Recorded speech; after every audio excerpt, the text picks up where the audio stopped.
I was just welcoming everyone to today's session and thanking ISHCAP and the Bangkok office for taking the initiative to organize today's session on a very important topic. It's really a pleasure to be here today and to be able to share with you some of the work that we've been doing in the Secretariat on collecting experiences related to living heritage in the context of the pandemic.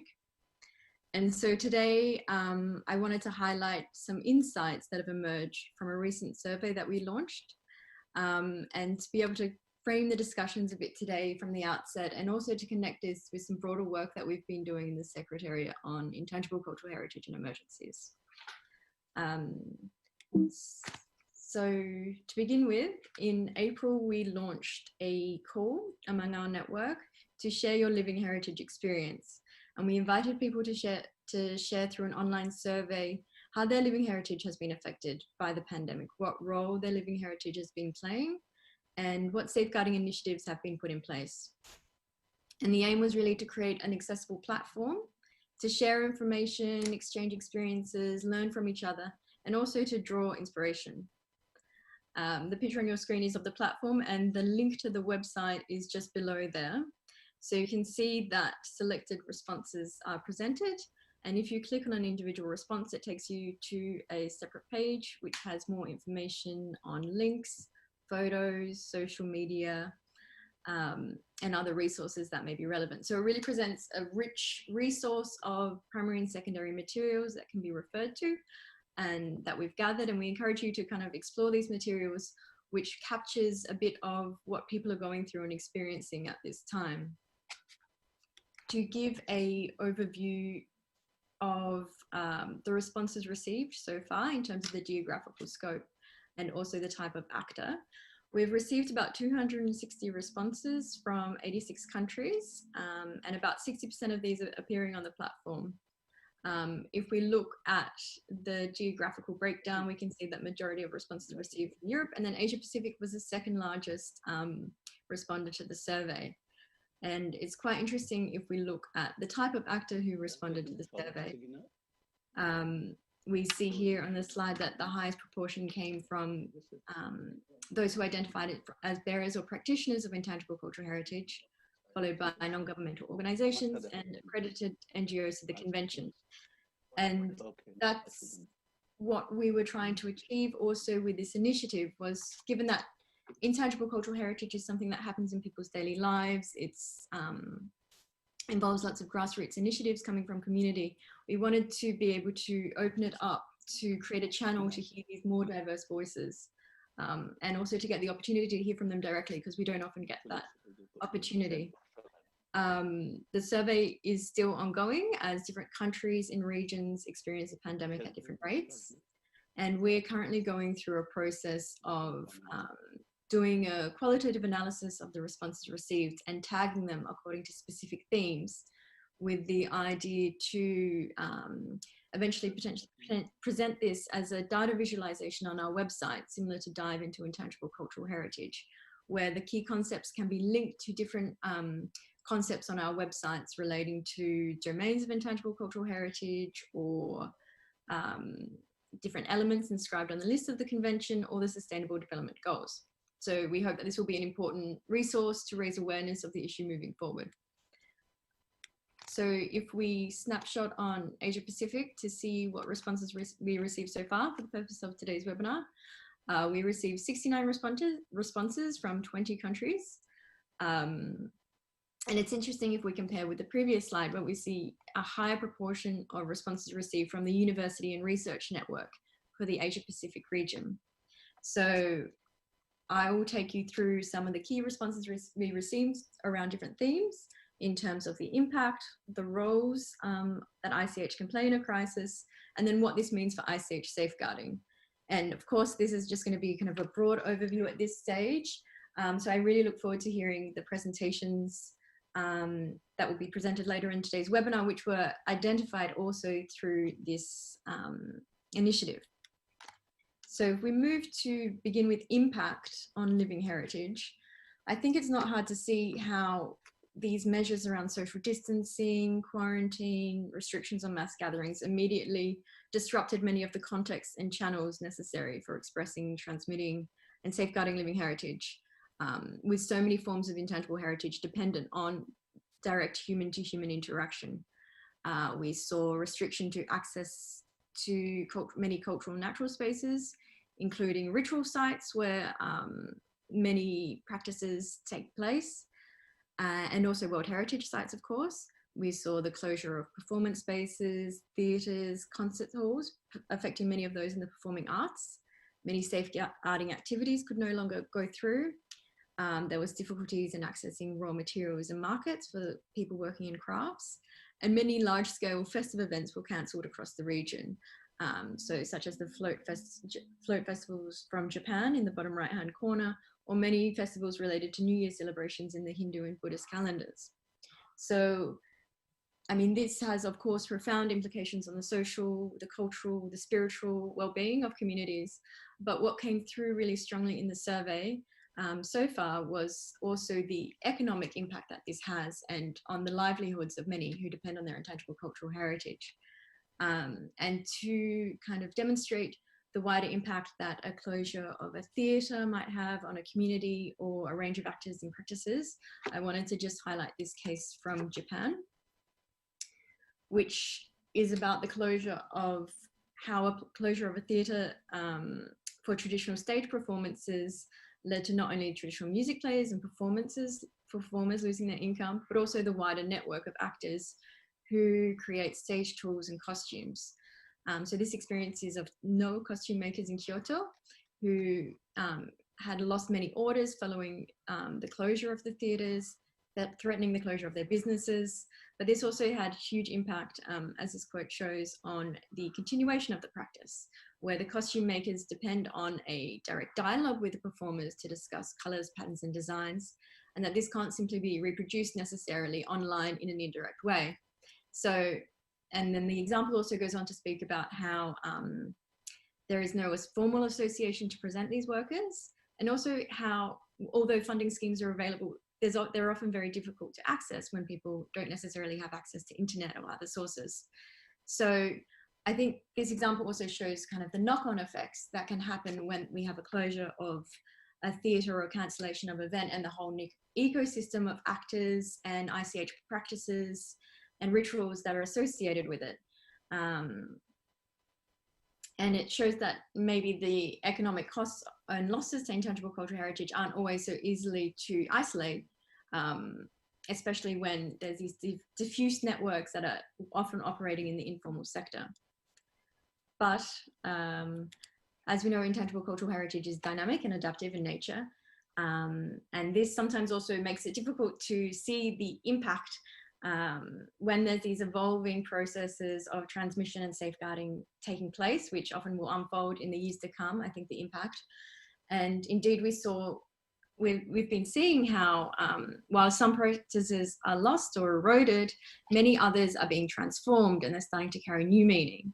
And this is what we saw with the responses that we received so far. We saw a huge proliferation of online initiatives of different forms of online streaming of rituals, of performances and festivals, social media campaigns to share videos, online workshops, YouTube videos.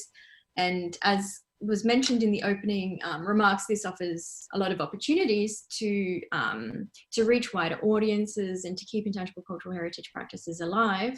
But it also raises questions, important questions for ICH safeguarding in terms of the ethical principles of the convention, decontextualization, and if these two kind of experiences of digital transmission are necessarily, can be equated.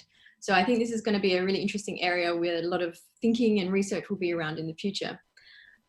We also saw ICH being reinterpreted, acquiring new meanings in the context of COVID. There's the image in the middle there of paper cut from China.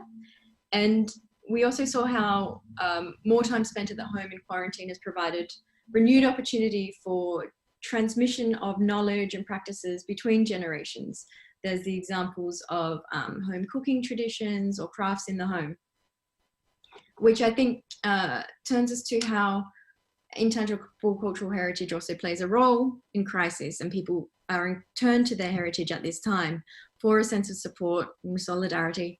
And I just wanted to highlight this quote that we received from Kazakhstan that kind of speaks to this, how intangible cultural heritage is also a source of resilience and support, emotional support during this time.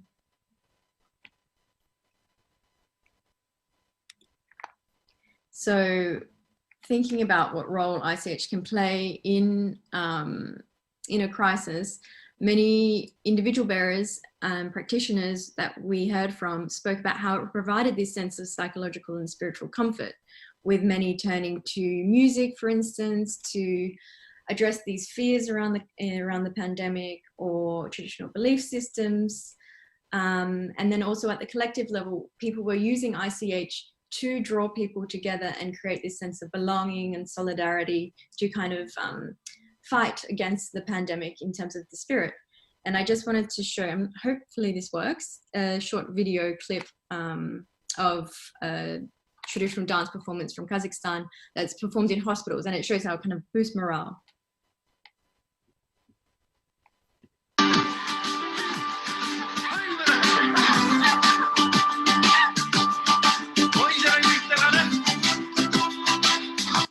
So I think these ideas about solidarity, support, well-being, they're all intertwined, and they're not so necessarily easy to quantify or identify, but they really speak to the continued importance of ICH in this context for people, and its resilience as well for people to carry it forward.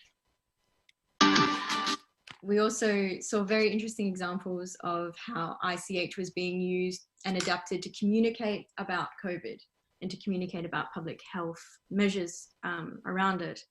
The example on the right is from Cambodia. It's Chai masters conveying public health information through this traditional oral form, which is also on the list of the convention. We also have an example here of traditional string puppet drama from Sri Lanka, which was also used to communicate about public health measures. And there's also a short clip.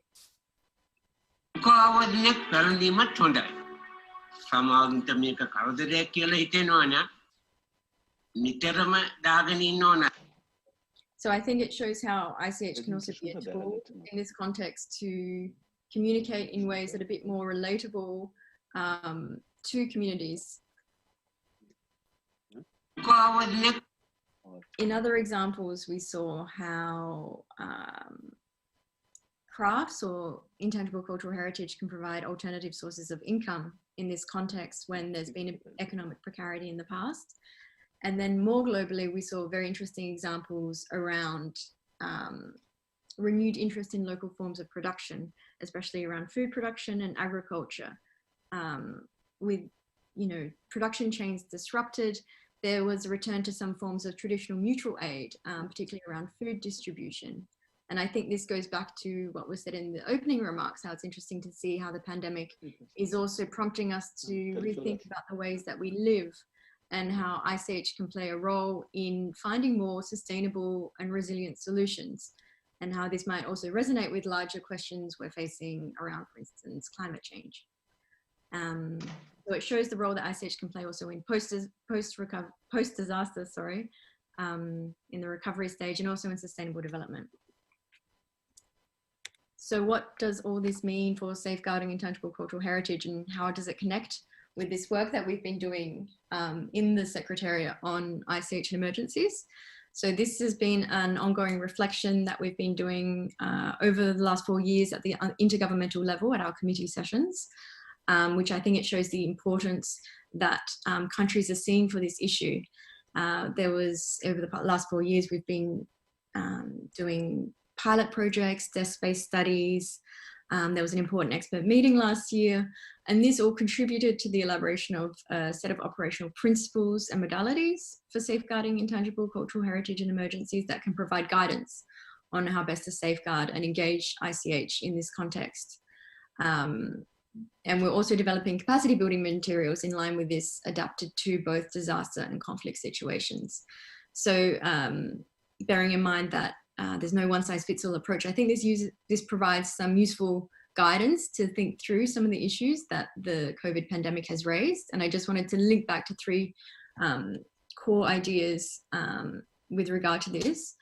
The first is about the dual role that ICH plays in emergencies. So we saw with the pandemic that it not only threatens the transmission and viability of intangible cultural heritage, which of course is inseparable from people's economic and social and cultural lives, but also has a potential to help communities recover. So I think we can think about how can ICH better be leveraged? How can the multiple roles of ICH be leveraged in the recovery from the pandemic?